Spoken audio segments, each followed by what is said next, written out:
Olá, sejam bem-vindos a mais uma live aqui na Pais e Filhos, um assunto interessantíssimo hoje que a gente vai fazer. Eu sou Andressa Simonini, sou editora executiva da Pais e Filhos e filha da Branca Helena e do Igor, e eu quero convidar todos para participarem dessa entrevista junto comigo.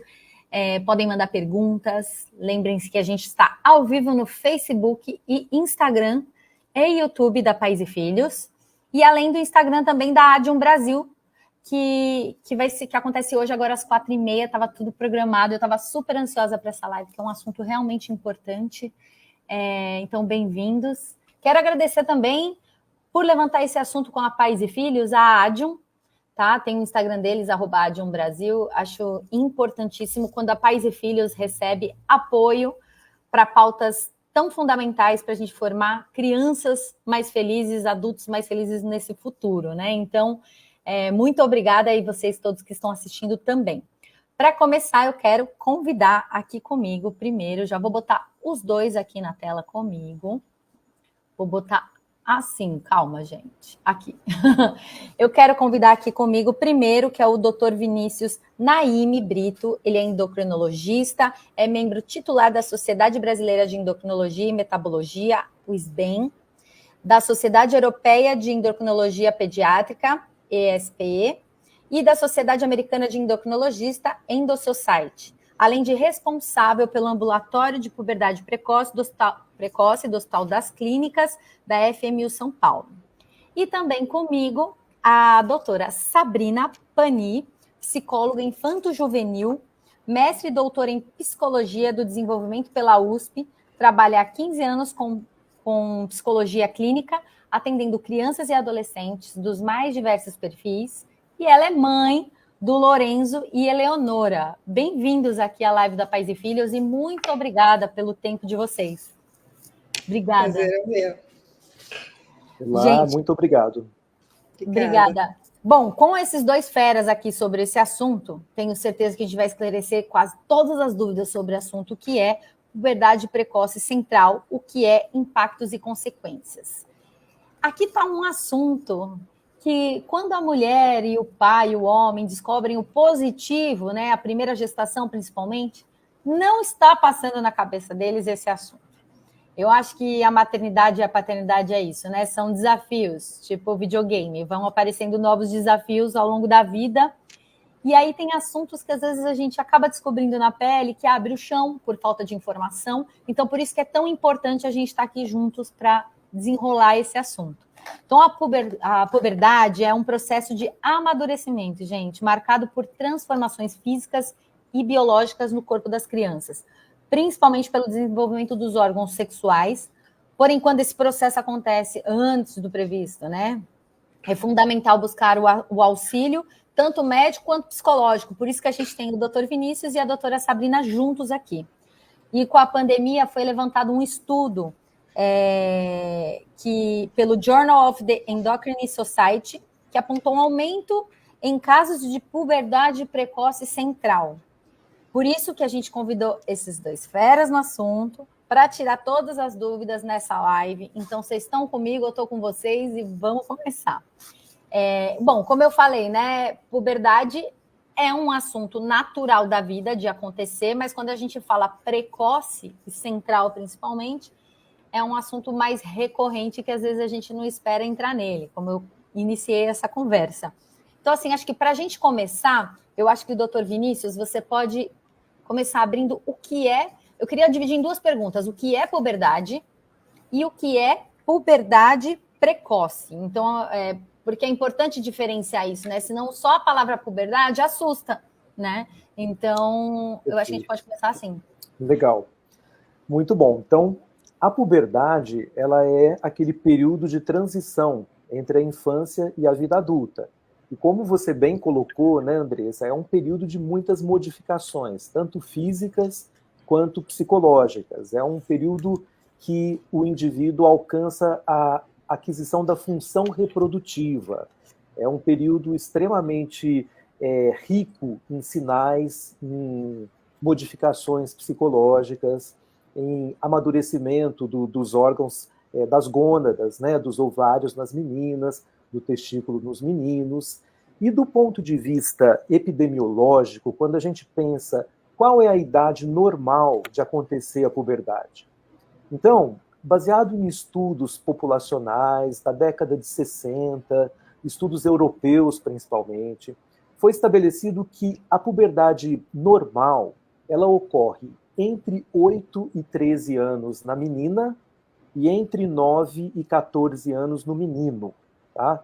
Então, a gente pode deduzir a partir daí que é uma faixa bem ampla de idade de início da puberdade. Então, entre 8 e 13 na menina, 9 e 14 no menino. Quando os sinais puberais acontecem antes dos 8 anos na menina e antes dos 9 anos no menino, é considerada uma puberdade precoce. Então, é onde nós temos que atuar investigando as causas dessa puberdade precoce, né? Um outro conceito que a gente usa também, principalmente no sexo feminino, né, nas meninas, a história de uma primeira menstruação, que é a menarca, antes dos 9 anos. Se eu estou historicamente perguntando para uma mulher, por exemplo, qual foi a sua idade de primeira menstruação? Se foi abaixo dos 9 anos, isso é indício de que houve uma puberdade precoce. Então, é esse conceito que desde a década passada, desde do século passado, né, a gente utiliza até hoje. Esse conceito de abaixo de 8 nas meninas e abaixo de 9 nos meninos. É interessante você falar isso, mas quando você me fala da idade das meninas e dos meninos, na minha cabeça, 8 anos é uma criança para entrar nesse assunto, né? Eu até acreditava que puberdade precoce fosse não antes disso, mas assim, antes dos 12, não antes dos 8. Então, nem sabia dessa informação, que bom. Mas sabe assim, expandindo um pouquinho só, quando a gente fala desse intervalo entre 8 e 13 na menina, em média, o início dos sinais de puberdade, que a gente vai falar depois, na menina começa em torno de 10 anos e meio. E no menino, embora a faixa seja de 9 a 14 anos, o início da puberdade geralmente se dá em torno de 11 anos. Isso na população, numa condição normal, né? Então, a gente tem um intervalo grande de normalidade, mas tem uma média que, em geral, é a idade que as crianças começam o processo. Agora, para a gente falar, até pegando esse gancho que você está falando, sobre a idade, né? Quais são os primeiros sinais que a gente pode falar sobre... Queria que você explicasse também que tem 2 tipos, né, de puberdade, acho importante falar isso. E eu queria que você explicasse. Hoje a gente vai dar foco mais à puberdade central, que é mais comum de acontecer. Então, eu queria que você falasse disso também. Claro. Então, vamos lá. Primeiro, falando um pouco sobre os sinais de puberdade, né? Na menina, o primeiro sinal de puberdade acaba sendo o aparecimento do broto mamário, que a gente chama de pelarca, né, que seria o desenvolvimento da mama. E uma aceleração de crescimento. Então, a gente percebe uma rápida velocidade de crescimento. Seguido do aparecimento dos pelos pubianos, o odor axilar, a acne, o sangramento vaginal, né, tudo isso é sinal de puberdade na menina. No menino, o primeiro sinal de puberdade é o aumento do testículo, que nem sempre é fácil de perceber, né? Mas tem o aumento do testículo, seguido também do aparecimento dos pelos pubianos. O estirão de crescimento no menino é um pouco mais tardio, né? As meninas crescem antes dos meninos. E aí o estirão de crescimento no sexo masculino é um pouco mais tardio. E os outros sinais de puberdade também, como o odor axilar, que é o cheirinho na axila, né? Os pelos axilares, pelos corporais, a acne, o engrossamento da voz, que é um marcador de puberdade no menino também. Então, esses são os sinais de puberdade. Então, voltando um pouquinho para ser didático, né? Isso acontece numa idade normal, que a gente falou. Se algum desses sinais ocorre antes da idade prevista, que seria 8 anos na menina, antes dos 9 no menino, a gente está frente a um quadro de uma puberdade precoce. E aí, uma vez frente a essa situação, o endocrinologista pediátrico, em geral, quem pode observar primeiro isso são os pais e o pediatra geral, né? Mas o endócrino, ele tem que fazer a investigação da causa dessa puberdade precoce. por que isso está ocorrendo. E aí, doutora Sabrina, agora colocando você na roda, o doutor falou muito da questão física, né, da menina e do menino, dentro da puberdade, do que seria uma idade mais normal, vamos dizer, de acontecer, o esperado, e antes, e mais novo, né, da menina e do menino, ele falou sobre a forma física, as questões físicas do corpo. Agora, uma menina antes dos 8 anos, um menino antes dessa idade também, é uma criança, né? Como é que está a cabeça, como essa criança está nesse momento, quando percebe-se uma puberdade precoce? É uma criança, né? E ela não tem o desenvolvimento cognitivo e emocional para suportar uma mudança desse tipo, né? Então, a puberdade vai acontecer mais tarde, né? Exatamente depois dos 8, 9, 10, exatamente porque a criança, naquele momento, já passou por um processo de desenvolvimento cognitivo, de raciocínio, de entender melhor sobre as questões do mundo à volta dela e emocionais para lidar com esse tipo de mudança. Uma das características importantes que a gente tem da adolescência, né, a gente fala de puberdade, também é importante falar da adolescência, é a característica grupal. É eu encontrar a minha identidade a partir também do olhar do outro, da identificação com o outro. E uma criança que passa por puberdade precoce não vai ter essa possibilidade. Pelo contrário, o amiguinho vai ver e vai falar, nossa, por que você está assim? Tá esquisito, né? As meninas olham para o corpo uma das outras e falam, por que você já tem e eu não tenho? Né? E começam, muitas vezes, como pode começar a acontecer, o isolamento social dessa criança, ela se distancia dos amigos porque tem vergonha e também ser isolada, né, no grupo que ela está. Então, as consequências psicológicas, são muito presentes e a gente tem que acompanhar para dar conta de mediar essas relações e ter um impacto menor possível, né? Nesse caso, até que o medicamento faça efeito e a gente consegue, em muitos casos, retomar o desenvolvimento normal. Mas são casos bem difíceis para a vivência familiar e da própria criança, né? Com certeza. O doutor Vinícius até falou sobre a gente abriu falando, né, que é um susto, às vezes, esse tema, porque não estava previsto no checklist da maternidade ali no positivo da gravidez, né? E aí surge um assunto desse. Como que é para os pais também, né? Como eu falei, já vivenciei próximo a mim casos assim, né, de contato com uma mãe, por exemplo. Como que essa mãe também recebe essa notícia? Porque a gente na Pais e Filhos fala que aproveite a infância, ela tem data para acabar, que é os 12 anos que a gente fala, né? E quando isso se antecipa, porque realmente não que ela vai deixar de brincar, deixar de ter os direitos dela como criança, mas antecipa um pouco uma outra história que a mãe e o pai também não estavam preparados, né? É aí a questão da sexualidade, né? Que você acaba aparecendo aí num momento inesperado, mas os pais recebem com muita preocupação, né? É uma situação muito difícil de se viver, e aí tem que lidar com essa mudança inesperada no corpinho da criança, né? Que está passando por isso, e aí a gente precisa desse trabalho, dessa informação, para que a criança consiga retomar o seu processo de desenvolvimento. Mas doutora Sabrina, deixa eu te perguntar, até aproveitando, o doutor Vinícius falou alguns sintomas do que pode aparecer no corpo que é visual, né? Então, que a mãe e a criança conseguem enxergar que pode estar acontecendo ali uma puberdade precoce. Mas,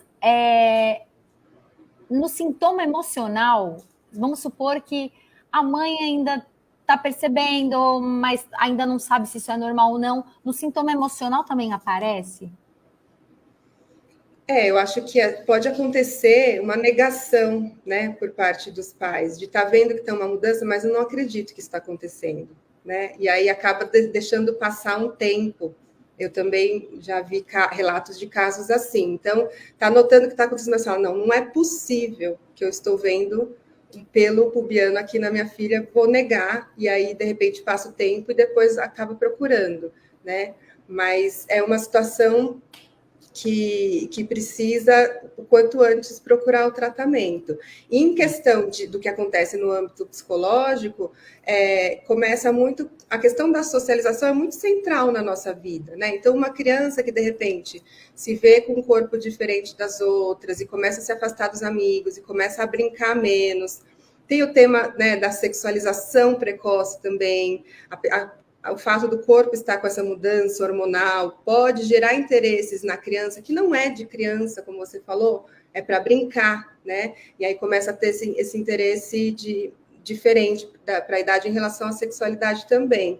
E muitas vezes isso assusta os pais, traz uma preocupação, uma angústia, né, de como lidar com uma situação como essa. E às vezes não procurar o tratamento pode ter uma consequência ali para o futuro. Agora, doutor Vinícius, até para complementar a primeira pergunta que eu te fiz, que era a puberdade precoce, tem 2 tipos de puberdade precoce, né? Eu queria que você explicasse isso, que hoje a gente vai falar mais sobre a puberdade precoce central. Legal. Bom, para a gente entender de uma forma bem simples, assim, o que determina a puberdade, né? Por que começam a ocorrer essas mudanças corporais? Basicamente, a gente tem o aumento da secreção hormonal, né? Que é o estrógeno na menina e a testosterona no menino. Então, o aumento desses hormônios que vai levar ao aparecimento da mama na menina, o aumento os caracteres sexuais nos meninos, né? Então, menina estrógeno, menino testosterona. Agora, quem estimula a produção do estrógeno pelo ovário, da testosterona pelo testículo do menino? Então, nós temos fisiologicamente que uma glândula, a hipófise, que está no sistema nervoso central, né, no cérebro, ela recebe estímulo do hipotálamo, que é uma região super nobre do cérebro. Então, o hipotálamo ele vai secretar um fator que vai estimular a hipófise a produzir 2 hormônios, que são o LH e o FSH. Esse LH e FSH vão nas gônadas, que é o ovário na menina, o testículo no menino, e vão estimular a produção desses hormônios, do estrógeno na menina, da testosterona no menino. Isso é o eixo hormonal que é responsável pela puberdade. Então, na infância, esse eixo está quietinho, ele está suprimido, está inibido. Na puberdade, existem inúmeros fatores endócrinos e neuroendócrinos que acordam esse eixo. Então, começa a ter a produção de toda essa cascata de hormônios que vai resultar na puberdade, tá? Então, isso eu expliquei basicamente o que é a puberdade normal, né? Quando esse eixo ele ativa antes dos 8 anos na menina e antes dos 9 anos no menino, a gente tem uma condição que é chamada puberdade precoce central, tá? Mas vamos raciocinar, isso é fácil de entender, de uma certa forma. E se essa produção hormonal não for decorrente desse mecanismo?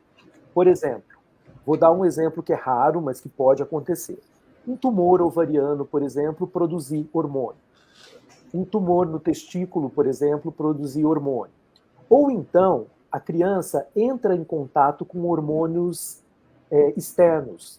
Às vezes os pais estão usando hormônio, a mãe usando anticoncepcional, o pai usa um gel de testosterona, por exemplo, e a criança entra em contato de alguma maneira com esses medicamentos que contêm hormônio.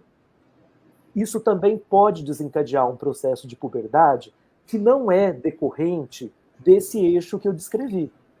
Ele é decorrente de causas que a gente chama periféricas. Então, essa forma de puberdade, que é chamada puberdade precoce periférica, ela é mais rara, mas precisa ser investigada, porque existem várias doenças, principalmente dos testículos, do ovário, das glândulas suprarrenais, que podem levar a um quadro de puberdade que não é decorrente desse despertar do eixo hormonal. E aí essa é uma puberdade precoce periférica. Por que é importante investigar a causa e determinar se a puberdade precoce ela é central ou periférica? Porque os tratamentos são completamente diferentes. Tá? Do ponto de vista de frequência, a puberdade precoce central, que é aquela decorrente da ativação do eixo hormonal, é muito mais frequente E, curiosamente, ela é muito mais frequente nas meninas, cerca de 10 a 20 meninas para cada menino. Menino é menos propenso a ter puberdade precoce do que a menina, tá? Isso eu estou falando da puberdade precoce central. A gente sabe que hoje tem várias causas de puberdade precoce central que a gente precisa investigar também, né? A gente pode falar disso mais didaticamente depois, mas assim, eu tenho que, uma vez por meio de exames laboratoriais, eu saber que a puberdade precoce ela é central, eu tenho que investigar a causa da puberdade precoce central também, tá? Uhum. Se eu determino que a puberdade precoce ela é periférica por meio dos exames laboratoriais, eu tenho que investigar qual que é a causa dessa puberdade precoce periférica também. E aí, como eu disse, os tratamentos são totalmente diferentes. Hoje, nós vamos focar na puberdade precoce central, tá? Que é essa reativação do eixo hormonal, né? Como eu já adiantei, é muito mais frequente nas meninas do que nos meninos, e aí a gente pode continuar a partir daí. Entendi. Mais uma vez, né, doutora Sabrina, as meninas saindo à frente, mesmo quando a gente não quer, com problemas, que saco. Verdade. Eu falei até começando a live, que todo mundo podia interagir e tal, e que eu ia ler mais no final, mas eu acho interessante, como as pessoas estão vendo ao vivo, eu vou começar lendo e trazer essas pessoas para a conversa, porque tem perguntas justamente com o que a gente está falando por agora, né, para a gente não precisar voltar. E aí é bacana, porque é como se fosse uma consulta aqui na Pais e Filhas, né? Então tem mães aqui preocupadas com seus filhos, e já veio aqui um comentário, uma pergunta da Kátia. Obrigada por você ter deixado isso daqui. Meu filho tem 13 anos, poucos pelos pubianos. Como saber se ele entrou na puberdade? Doutor Vinícius.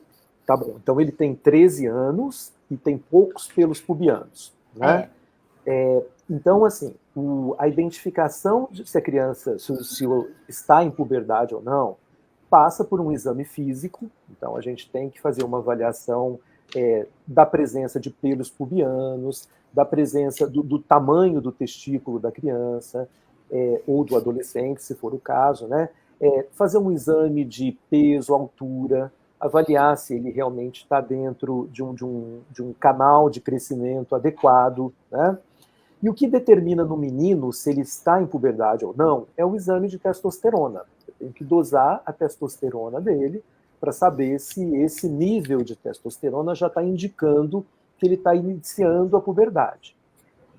Olha que legal isso. Eu vou pedir o exame de testosterona, mas eu vou pedir a dosagem do LH e do FSH também, que são aqueles hormônios lá da hipófise, que eles vão me indicar se a puberdade dele é central, né? Se está num eixo. Com 13 anos não é mais uma puberdade precoce, até a mãe está questionando se ele está em puberdade ou não, né? Então a gente faz o exame de testosterona, LH e FSH, para confirmar que ele está em puberdade, sempre associado ao exame físico, né? Que é fundamental para a gente. Doutora Sabrina, você falou da questão social, né? De que uma puberdade precoce pode, às vezes, causar um isolamento social dessa criança. No caso da Kátia, que manda aqui com 13 anos o filho dela, que ela ainda não tem a certeza se o filho entrou na puberdade, quero fazer também um caminho inverso para ajudá-la, né? A criança que demora para entrar, que demora para mudar a parte física dela, acaba sofrendo também esse isolamento social, esses questionamentos?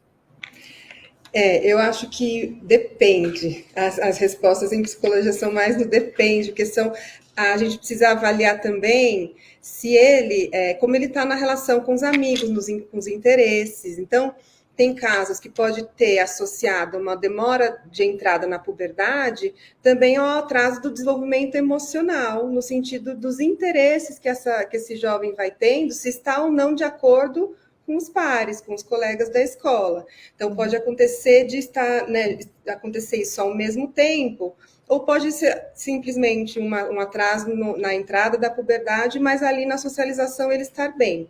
Então, precisaria conhecer melhor, né, da vida dele, dos interesses, das relações, mas sim, é algo que pode acontecer, acontecendo esse atraso, também não ter essa identificação corporal, física, né, passar por mudanças junto. né? Que essas mudanças também na adolescência nem sempre são ao mesmo tempo, porque é uma faixa de idade bem ampla, né? Mas está ali próximo, eles vão Tem gente com 30 realizando anos que é trocas. adolescente ainda. É verdade. Está cada Tá. vez mais longa a adolescência. Ainda bem. Eu sou Ô, uma Andressa, adolescente de só 39 anos. Pode um falar. comentário que eu queria fazer a respeito dessa questão do caminho inverso, né? Não ser a pauta, né? Mas o atraso puberal ou a puberdade atrasada, o conceito vai nesses critérios também, que seria a ausência de puberdade depois dos 13 na menina e a ausência de puberdade depois de 14 nos meninos, né? Então, é uma situação que exige também uma atenção e uma investigação, porque existem várias causas de base que podem levar a essa alteração, né? E como a Sabrina bem colocou, tanto a puberdade precoce quanto o atraso puberal têm um impacto psicológico forte. O curioso é que o atraso puberal é muito mais frequente nos meninos, né? E os meninos sofrem um pouco com isso, do ponto de vista do impacto psicológico, né? Existe, assim, a gente percebe na clínica do dia a dia que o atraso puberal é um motivo de grande preocupação também. Mas voltando para a precocidade, né, para o quadro da puberdade precoce central mais prevalente na menina, o que eu vejo muito no consultório também, em relação a essas modificações psicológicas, são duas características que eu acho que são fortes, que é uma hiperreatividade emocional. A criança, a menina, fica mais reativa aos estímulos externos, né? Então, emocionalmente, essa hiperreatividade já é demonstrada nos estudos científicos que avaliam essa questão, né? E um comportamento desafiador, aquela história de realmente se impor de uma maneira, vamos dizer assim, mais desafiadora para os adultos, né? Querendo se colocar mais. São essas duas características que eu percebo bem, eu até acho que são meio marcantes da puberdade, sabe? Que a gente que vê muita criança, muito adolescente e tal, puberdade precoce, são essas situações que eu vejo que às vezes chama atenção um pouco. Sabrina pode complementar. É interessante, né, ver o quanto os comportamentos têm esse substrato biológico, né? Porque se a gente para ver, o adolescente tem esse comportamento de ser mais reativo, né? De o que as famílias falam, respondão, né? De estar mais irritado, não ter paciência com os adultos, e a gente vê isso também em crianças com puberdade precoce. Mas aí a gente vai interpretando também que pode ser, às vezes, uma irritação exagerada, às vezes também é um pedido de socorro. Ai, tá tão desconfortável aqui, né, nesse corpo, que eu não estou entendendo aqui o que está acontecendo. E é mais ou menos o que acontece com o adolescente também. Então, tem essa questão realmente física, mas também a gente vai pensando o quanto esse físico afeta o emocional, as respostas que a gente dá, formas como a gente vai se relacionar. Então, esse é um desconforto que a pessoa está vivendo, né, a criança ali dentro do próprio corpo, e ela expressa isso por meio dessas falas intempestivas ou irritadiças, impulsivas. E aí, por isso que precisa acompanhamento também com os pais, para poder a gente trabalhar a forma como lidar com esses comportamentos. Tem que ser de acolhimento, né? Você está brava e olha, eu acho que não é comigo essa braveza que você está colocando agora, né? Ou se é comigo, o que a gente pode fazer? Vamos sentar aqui, vamos conversar sobre essa situação. Porque daí, se o adulto também reage da mesma forma, vira um campo de batalha e o clima, o ambiente fica difícil de ter um cuidado, né? E aqui, até agora, trazendo um outro comentário, já a gente vai para saber dos riscos, o porquê tratar, porque é importante tratar o quanto antes. Antes de a gente seguir para essa parte, a Raquel mandou aqui, vou até botar a pergunta dela aqui. Minha filha iniciou essa fase dos brotos mamários, pelos e odor nas axilas aos 7 anos, e eu sempre conversando com o pediatra a respeito. No final dos 8 anos, ela menstruou. A questão aqui é importante que ela traz, que é a próxima pergunta, né? Se isso já começa a aparecer, né, precocemente, não se deve levar isso para frente, não pode arrastar, tem que acionar o pediatra para que acione também o endócrino para que isso seja tratado, né, doutor? Sem dúvida. Eu acho que essas situações de puberdade precoce na menina, do ponto de vista de frequência, ela é muito frequente em meninas entre 6 e 8 anos, que a gente considera uma idade meio limítrofe, né? Mas no caso específico da Raquel, por exemplo, começar os sinais aos 7 e já menstruar aos 8, nós temos uma situação aí que é chamada uma puberdade rapidamente progressiva. Tá? Não é o habitual. Por quê? O processo de puberdade, em geral, na população, ele vai durar em torno de 2 anos e meio, 3 anos. Quando você começa os sinais de puberdade na menina, o brotinho mamário, que é um dos primeiros sinais, do broto mamário até a primeira menstruação, a gente tem um tempo. Esse tempo, em média, é 2 anos e meio. Tá? Então, no caso específico da filha da Raquel, ela fez um quadro muito rapidamente progressivo, que, assim, o fato dela ter menstruado não impede de tratar, de bloquear, porque realmente, com 8 anos, a gente tem que fazer o bloqueio. Mas, como eu estou falando desde o começo, tem que investigar a causa, por que isso está acontecendo. Né? Pode ser, eu tenho que ter certeza que é uma puberdade precoce central ou periférica para identificar o tratamento correto. E aí eu quero que você fale, já que indicar o tratamento correto, quais são os riscos de uma puberdade precoce? Uma puberdade precoce. Isso é uma pergunta extremamente importante, né? Porque o que acontece? Do ponto de vista de estético, a puberdade precoce não tratada, ela resulta numa perda de estatura adulta. O que significa isso? A criança, a menina ou menino, no momento que ele está em puberdade precoce, em geral, tanto a menina quanto o menino é mais alta. Existe uma aceleração de crescimento e até em relação aos pares, a criança está alta. Mas o efeito hormonal sobre os ossos de crescimento, ele é muito importante. Então, a gente tem um exame que é fundamental para o endócrino pediatra, que é o raio-x da mão, para ver a idade óssea dessa criança. Uma puberdade precoce, em geral, avança essa idade óssea. Então, uma menina de 7 pode ter uma idade óssea de 11. Tá? E aí, isso vai resultar num fechamento das cartilagens de crescimento mais cedo. E a criança para de crescer mais cedo também e vai perder estatura. Os estudos colocam uma perda estatural média para aquelas situações não tratadas, né, de 10 a 15 centímetros na estatura bastante. final. Né, é bastante. Então, esse é um impacto estético direto que é até considerado assim, um dos principais objetivos de se fazer o bloqueio puberal do ponto de vista físico é preservar a altura da criança. Uma vez que você diagnosticou, você tem que bloquear exatamente para não deixar essa maturação óssea progredir muito rápido e, com isso, você preserva a estatura final. Eu gosto sempre de enfatizar o seguinte, que o bloqueio puberal da criança com puberdade precoce não é para fazer a criança ficar mais alta, é para preservar o potencial de crescimento dela. Se eu não tratar, ela vai perder altura. Esse é que é o ponto do nosso tratamento que tem que ficar bem claro, né? Que é preservar a estatura final. Esse é um dos impactos, né?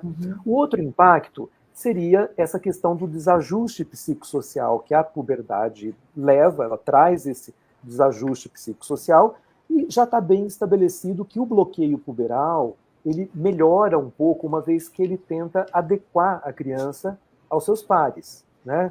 Nem sempre com o bloqueio puberal a gente consegue regredir todos os sinais de puberdade, mas com certeza minimiza a evolução.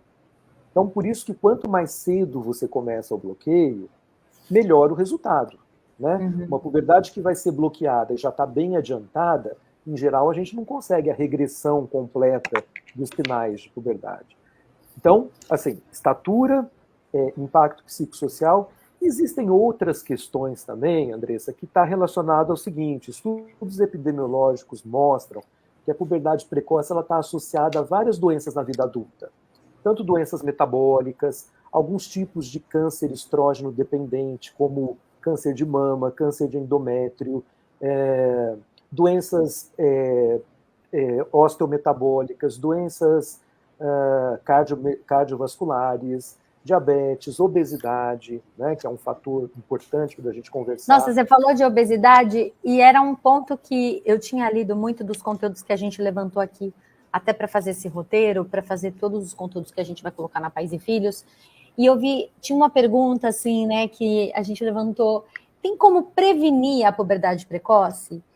E um dos fatores é o sobrepeso e a obesidade, e eu acho importantíssimo a gente falar isso, porque obesidade é uma doença crônica, a gente tem que olhar para isso como uma doença, e dentro desse tema, a puberdade precoce apareceu ali. Exatamente. Eu respondo essa pergunta da seguinte forma. A puberdade ela é multifatorial, então são vários fatores influenciando a puberdade. A gente tem fatores genéticos que hoje são muito bem estabelecidos. Os pesquisadores, nós do grupo do Hospital das Clínicas, estudamos muitos fatores genéticos envolvidos na puberdade precoce, principalmente, mas a gente tem fatores metabólicos, fatores ambientais.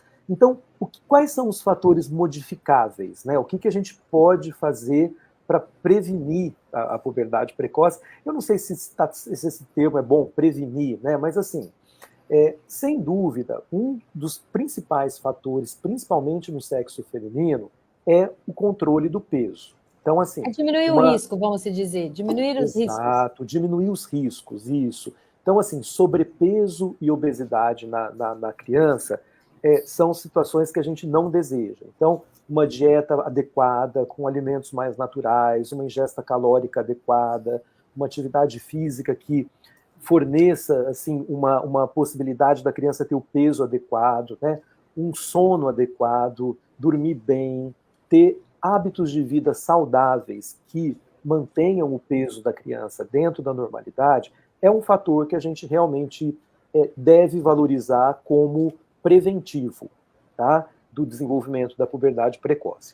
Como eu disse, talvez, se outros fatores estiverem envolvidos, nós não vamos conseguir impedir o desenvolvimento da puberdade precoce, porque, como eu disse, tem fatores genéticos, tem fatores orgânicos. Algumas vezes, e ainda bem que é na minoria dos casos, a puberdade precoce central, ela pode ser resultante de alguma alteração no sistema nervoso. Por isso que é importante investigar.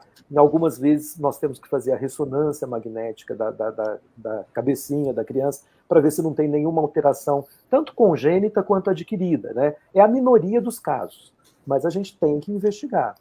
Então, eu diria que de prevenção seria isso. Em termos comportamentais, a pandemia mostrou para nós realmente um aumento da prevalência de puberdade precoce, muito relacionada a hábitos de vida, alguns estudos relacionando isso com o ganho de peso durante a pandemia, a diminuição de atividade física, a exposição excessiva a telas, né? Essa luz do computador alterando o ciclo da melatonina, que é um hormônio importante também na puberdade, né?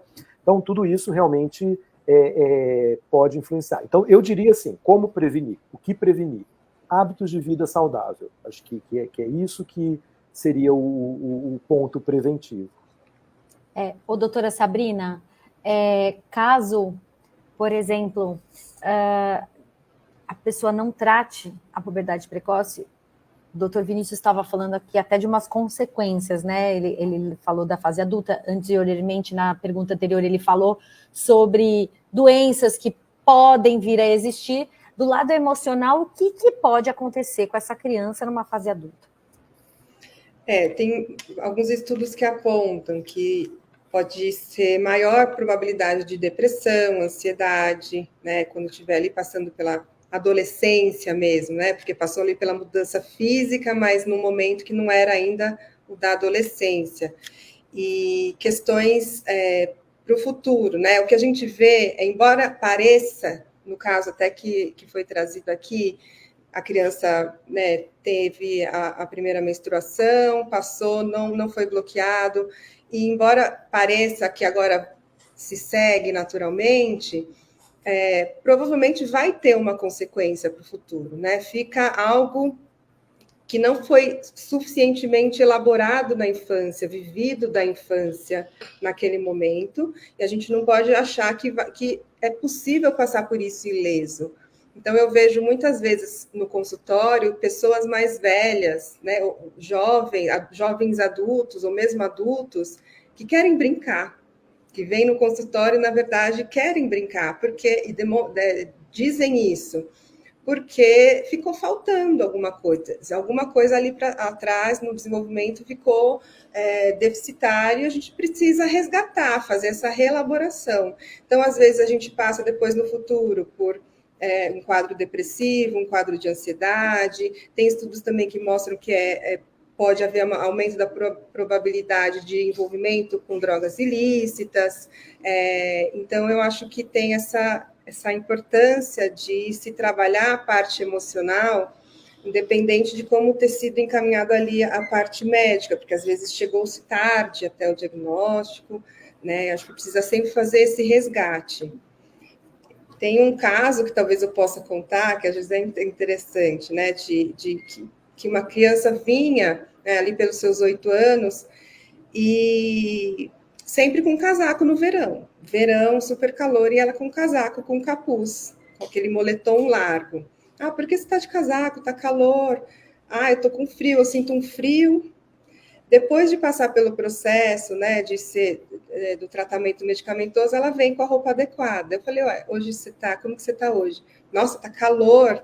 Aí eu falo com ela sobre o que era aquilo que tinha acontecido. Na verdade, eram os seios dela que estavam começando a aparecer. Aí eu Ela estava se escondendo. Conversei um pouco sobre isso, né? Que na verdade ela estava se escondendo. Então, acho que é importante ter esse espaço para poder lidar com esses incômodos que vão aparecendo nesse processo aí de tratamento. E aí cai por terra, doutora Sabrina, quando qualquer adulto fala que não precisa de terapia. Por algum motivo nessa vida, a pessoa precisa fazer uma terapia. É bom deixar claro. Se você acha que não aconteceu nada, quem sabe foi uma puberdade precoce. Então, vá buscar uma terapia. O mundo seria muito melhor. Agora que a gente falou sobre isso, estou vendo que está vindo muita pergunta, principalmente do Instagram. Eu já vou ler mais algumas. Vocês viram que vocês me perguntaram de tempo, a gente já está com 43 minutos. Vocês viram, né? Eu queria entrar agora, doutor Vinícius, em tratamento. Então, a mãe percebeu os sinais, levou ao pediatra, porque é o primeiro médico, o primeiro especialista que está ali à frente dela, e indicou ali para o senhor ou para qualquer outro endocrinologista. O que vai fazer? Como que é esse tratamento? Tá. Então, assim, vamos por etapas, né? Fizemos o diagnóstico de puberdade precoce, por meio dos exames de sangue, idade óssea, chegamos à conclusão, e outros exames, às vezes, chegamos à conclusão que é uma puberdade precoce central. Hoje nós temos o medicamento ideal para fazer o bloqueio desse processo puberal. Esse medicamento ele é chamado análogo de GnRH. Tá? É um nome feio, né? Para a gente é bem comum, mas é um nome feio. E assim, hoje a gente tem o mecanismo de ação desse medicamento é exatamente ir lá na hipófise, ir lá na glândula que produz aqueles hormônios que estimulam o ovário, estimulam o testículo, e ele chega na hipófise e faz o bloqueio da produção desses hormônios. E o que é muito legal dessa medicação é que é um bloqueio transitório, quer dizer, enquanto eu estou usando a medicação, eu bloqueio, quando eu paro de usar a medicação, o sistema volta a funcionar de novo e a criança retoma o processo de puberdade. Então, a gente fala que é um bloqueio transitório e ele é reversível. Quando a gente para, normalmente a gente começa o bloqueio puberal e hoje essas medicações elas são de uso intramuscular ou subcutâneo e a gente tem posologias muito cômodas hoje. A gente tem injeções que são aplicadas a cada 4 semanas, injeções que são aplicadas a cada 12 semanas, e mais recentemente a gente tem até as injeções que são aplicadas a cada 24 semanas, que a gente fala que são semestrais, né? Então, são 2 aplicações no ano, e a criança fica com o eixo hormonal bloqueado, e isso a gente mantém até em torno de 10,5, 11 anos, para depois liberar a criança para o processo puberal, né? Então, esses análogos de GnRH, eles são disponíveis tanto no mercado, na rede privada, quanto na rede pública, tá? E é um tratamento muito efetivo. Desde os anos, nós temos aí pelo menos 40, 50 anos de experiência com esses medicamentos que são bastante tolerados pelas crianças, e então a gente tem a sorte de ter o tratamento ideal para a puberdade precoce central, que o doutor essa Vinícius, medicação. Você falou a idade aí, do quanto tempo já tem esse tratamento bem efetivo. Você acha que hoje a gente escuta muito mais falar em diagnóstico de puberdade precoce do que há 15 anos? Existe essa sua sensação? Vamos pôr como uma sensação, talvez não precise nem ter uma pesquisa, uma sensação de um avanço disso? Então, eu acho que os métodos diagnósticos e os métodos de observação aumentaram muito, né? Melhoraram muito. Então, a observação dos pais em relação a isso, hoje tem uma atenção muito mais voltada para o desenvolvimento dos filhos, né? Eu não saberia te dizer, porque os estudos epidemiológicos mostram que tem ocorrido um aumento da prevalência de puberdade precoce. Isso, a pandemia foi um dos fatores que agravou, mas não é só a pandemia. Historicamente, do ponto de vista secular, você tem aumento dos casos de puberdade precoce. Mas a gente não consegue determinar exatamente se é por mais investigação e mais atenção ao quadro, né, do que propriamente assim, que no passado eu tinha menos. Aí a gente vai entrar em outra discussão, né, que são os fatores ambientais. E a criação de filhos hoje é muito diferente de uma criação, né, de filhos do passado. Então, isso também deve levar. Agora, a pessoa, você falou que tem na rede pública, né? A pessoa que pode levar para uma rede pública o filho para esse tratamento, mas se ela quiser adquirir por meios particulares, é muito caro um tratamento desse?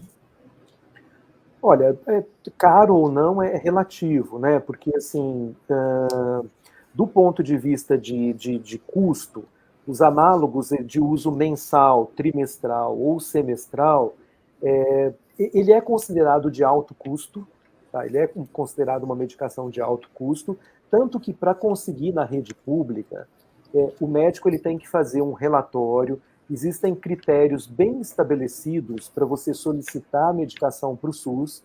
Em geral, é um sistema que funciona muito bem, porque você tem toda a documentação que deve ser colocada como se fosse um processo. E aí você manda para a farmácia de alto custo e os pais conseguem receber essa medicação via SUS, né? Do ponto de vista de custo, hoje a gente tem muita experiência com os análogos trimestrais e agora os semestrais, que são mais práticos, mais fáceis de...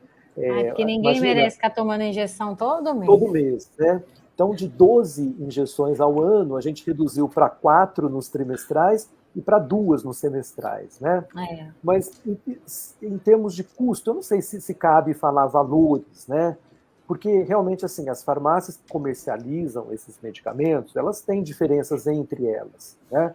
Mas vamos pensar aí que um análogo de uso mensal vai ficar em torno de $100, mais ou menos, tá? Um trimestral vai ser na faixa aí de $200 ou mais. Eu pergunto mais. Isso porque é o tipo de coisa que todo pai e toda mãe também está preocupado, sabe? Aí mexendo no bolso. E assim, como a gente está num país que varia muito preço, é difícil eu falar, né? Mas, por exemplo, um análogo trimestral hoje, ele sai na faixa de R$1.600, R$1.800. Tá? É mais ou menos esse o custo no privado, né? O trimestral. Semestral, R$2.200, R$2.300, alguma coisa assim. Mas isso varia, não posso dizer que é isso. Falando de tratamento também, veio uma pergunta que eu achei muito interessante, que não estava na minha pauta, mas vou fazer, que veio pelo Instagram. A Andrea mandou assim: pode bloquear após a primeira menstruação? Porque ela já comentou também que fez o bloqueio com a criança, mas vamos supor que ela menstruou. Esse bloqueio continua para diminuir algum... Eu não sei. Essa é a pergunta dela. Vamos colocar alguns cenários aqui que podem ser muito discutidos. Por exemplo, o fato de menstruar, de ter o sangramento vaginal, não impede o bloqueio. Tá? Principalmente se esse sangramento ocorreu antes dos 8 anos de idade, né, ou até antes dos 9 anos de idade, pode ser bloqueado. Como eu disse, o bloqueio puberal ele vai até os 10,5, 11 anos. Então, realmente não é o fato de ter menstruado que vai contraindicar fazer o bloqueio puberal. Mas, mais uma vez, tem que investigar a causa. Por que essa criança está tendo essa puberdade precoce? O fato de ter menstruado cedo, a menstruação, às vezes, pode ser a primeira manifestação da puberdade precoce. até mesmo antes da mama, pode ser um primeiro sinal de puberdade. Então, tudo tem que se investigar a causa, por que isso ocorreu. Agora, tem uma situação, Andressa, que eu acho que é legal a gente esclarecer, e a Sabrina vai também compartilhar um pouco. Nós temos um conceito clássico de puberdade precoce, né, que é abaixo de 8 anos. Vamos falar da menina, que é o mais frequente, né?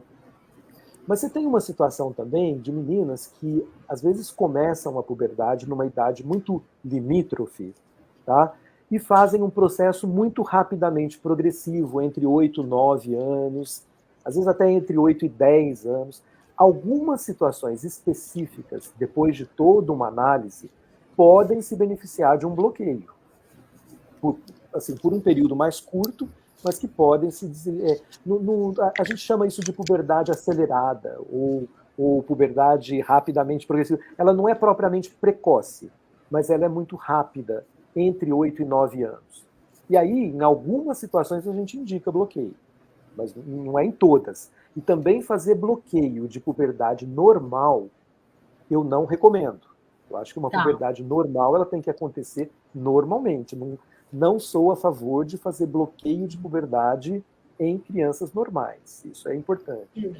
Por isso que é importante procurar um especialista. E dentro do tratamento, porque eu vi que tem pergunta aqui, que era uma das últimas, que a gente tem que agora seguir para o final, depois eu tenho uma pergunta para a doutora Sabrina, mas antes disso, tem efeito colateral esse tratamento de bloqueio hormonal, de injeção? Como todo medicamento, é claro que a gente tem que falar um pouco dos efeitos colaterais. Eu sempre oriento isso muito, muito claro para os pais, né? Os análogos, eles são bem toleráveis. Existe um efeito colateral que a gente tem que monitorar, que é a reação alérgica local. No local da aplicação, cerca de 5% das crianças podem fazer uma reação alérgica. E essa reação alérgica ao medicamento, o que acontece? Essa reação alérgica impede a absorção do medicamento. E ela não é efetiva para o bloqueio nessas situações.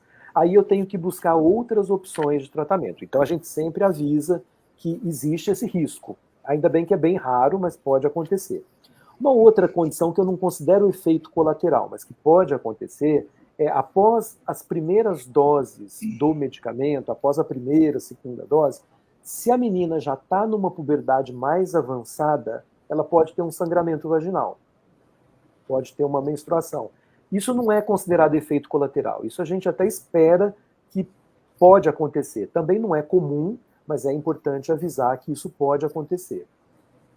Além disso, a gente tem, como a gente abaixa muitos níveis de hormônio durante o bloqueio puberal, algumas crianças podem experimentar alguns sinais, como ondas de calor, uma dor de cabeça discreta, uma dorzinha abdominal discreta, mas todos sinais, assim, efeitos muito leves, que não vão impedir o tratamento, né?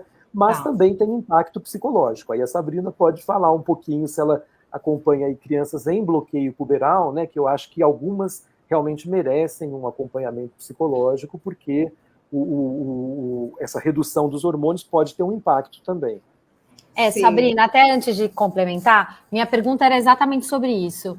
Como fazer a conversa dentro de casa a partir do momento que percebeu essas mudanças no corpo da menina, do menino, e o acompanhamento disso, como acolher essas crianças e como os pais podem lidar melhor durante esse momento, que é justamente aí o que o doutor Vinícius está falando, já que acontecem alterações, como acolher essa criança? Que tipo de conversa? Fala ou não fala? Conversa sobre isso ou não, entendeu? Conversa, fala. Sempre. Precisa, né? Porque às vezes a gente tem essa ideia de que a criança é pequena, né? Não vai entender como que eu faço para falar, então não falo. Então, é melhor dizer claramente o que está sendo observado, porque a criança também está percebendo, e falar com ela sobre quando isso aconteceria, não seria nesse momento, não é o momento certo para isso estar acontecendo com o seu corpo, você deve estar percebendo, deve estar sendo desconfortável para você, por isso a gente vai ao médico, você vai fazer alguns exames, mas é algo que a gente vai saber lidar, que vai, né, confortar a criança também, que vai dar tudo certo, porque realmente a gente tem o tratamento, né? E eu acho que é E sempre dizendo mesmo para a criança o que está sendo observado. Tem uma outra questão que eu ia colocar a respeito da medicação. O fato de ser injeção para a criança é algo bem, né, que causa muita ansiedade. Eu já tive casos que a gente falou muito sobre esse processo de injeção aqui, como que vai fazer, como que a gente poderia fazer, então, para você tomar a sua injeção e ser mais tranquilo, role-playing com a injeção, usando os brinquedos que tem, fazendo de conta que estava tomando a injeção, até que essa criança consiga dessensibilizar e aceitar o tratamento, porque a gente, às vezes, passa por situações realmente difíceis, de que a criança não aceita a injeção. Né? E eu acho que mudou, já teve um avanço bem, bem significativo, né? De serem menos, de ser menos frequente, que é muito bom, porque se tratam de crianças, né? E na parte psicológica, a gente precisa, primeiro, fazer uma avaliação de como está sendo esse processo, como que a família está se sentindo. Eu acho que se você está passando por isso, pai, mãe, e tem dúvidas sobre como conversar, converse com o médico, ele vai saber também, né, das orientações sobre como falar, e procure um espaço de atendimento psicológico para a criança, que os pais também vão ter esse espaço no atendimento da criança para essa conversa, para esse acolhimento, que eles possam dizer quais são os receios que eles têm em explicar sobre o que está acontecendo para a criança. Porque, como eu falei anteriormente, a gente entra em temas, muitas vezes, nas famílias, que são espinhosos, para não dizer que são um tabu, que é a sexualidade. E a gente está falando de meninas, e a gente está numa sociedade que é essa, né? E como que faz? Muitos pais não querem, o pai mesmo, não quer falar sobre o assunto, não quer ver o que está acontecendo. Então, ter esse suporte para dessensibilizar os pais também sobre o tema. Super importante o que você está falando. E eu acho que, assim, nosso tempo é curto. Eu vi que tem outras perguntas que chegaram, tanto no Face, no YouTube e no Instagram, eu recebi aqui também. A gente não vai conseguir responder todas, mas algumas delas, pessoal que está comentando, é só voltar no ao vivo da live que já foram respondidas, acho que vai ajudar. E, obviamente, procurar um especialista que, com certeza, vai auxiliar muito melhor do que se a gente só ficar respondendo sem saber todo o histórico de vocês, né? Como o doutor Vinícius falou, acho que ele caiu, mas já volta para dar tchau. Como ele falou, tem que olhar um histórico, né? Tem que olhar toda uma cadeia da criança, familiar toda, para saber o que está acontecendo. Como eu vou chegar agora aos finalmente, vamos ver se o doutor Vinícius consegue retornar, mas eu acho que ele deixou bastante coisa clara. Doutora Sabrina, 30 segundos aí para considerações finais, para a gente ir encerrando. Considerações finais. Bom, acho que é importante o apoio, né, o papel da família nesse momento, quando você descobre que tem a possibilidade da criança estar passando por uma puberdade precoce. Eu acho que é importante buscar o acompanhamento médico e psicológico para que essa criança volte ao seu desenvolvimento normal, natural, né? Que ela possa passar por esse processo num momento adequado, quando ela já tem um desenvolvimento emocional e cognitivo suficientemente bom para receber essa mudança que é uma bomba, né? Uma explosão. Então, os adolescentes já passam por essas dificuldades quando estão vivendo essas mudanças, então a gente tem que cuidar muito das crianças para que elas possam viver o momento da infância com tranquilidade. Muito obrigada. Eu não sei, o doutor Vinícius parece estar travada a câmera dele, hein? Eu acho que não. Estou escutando você. Está escutando? Ah, voltou agora. Estava travado na minha tela. Então tá bom. Travado. A gente chegou aqui ao final da nossa conversa. Eu queria suas considerações finais aí, 30 segundos, que não me matam aqui, que eu estou estourando. Tá ótimo, então. Olha, é um tema muito relevante.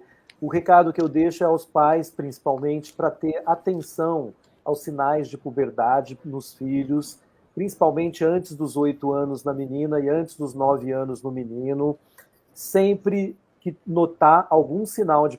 Acho que travou, hein, gente?